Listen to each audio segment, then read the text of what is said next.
या कार्यक्रमाच्या प्रेस कॉन्फरन्समध्ये तुम्ही सर्वजण आहात, त्यासाठी तुम्हा सर्वांचं मनापासून स्वागत. आणि मी या कार्यक्रमाबद्दलची थोडी माहिती द्यायला रोटेरियन स्वप्नील कराड यांना विनंती. नमस्कार. शाळा आमची चालू होऊन जवळपास 35 वर्ष झालेली आहेत. पूर्वी शाळा स्टेडियम, आता नवीन इमारतीमध्ये स्वतःच्या इमारतीमध्ये शाळा सध्या कार्यरत आहे. शाळेला आमचं ग्रँट आहे, पण ती शाळेमध्ये 18 वर्षापर्यंतची मुलं फक्त घेऊ शकतो. त्याच्या पुढच्या मुलांचं काय? तर त्याच्यासाठी कार्यशाळा, व्यवसाय प्रशिक्षण केंद्र आम्ही चालवतो. त्याच्यात 18 वर्षापासून पुढची मुलं त्यांना शिक्षण दिलं जातं. अशी मुलं तिथे काम करतात.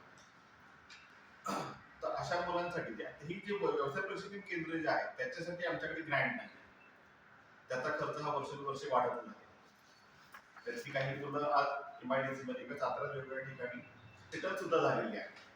विशेष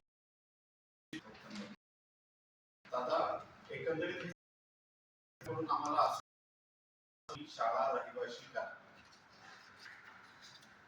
निवासी, तर त्यासाठी प्रयत्न चालू आहे. आणि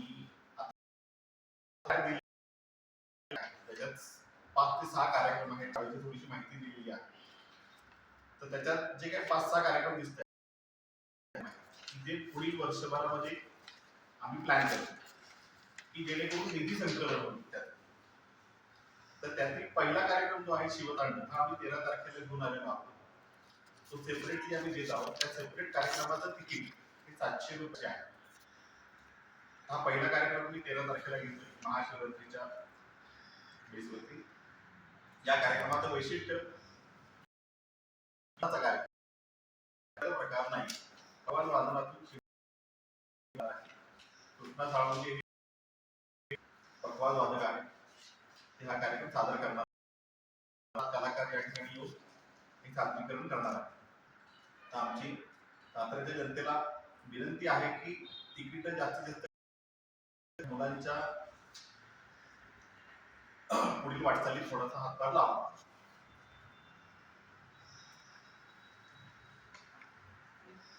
काय नाव म्हणजे? कृष्णा साळुंखे, शिवतांडव, पकवाज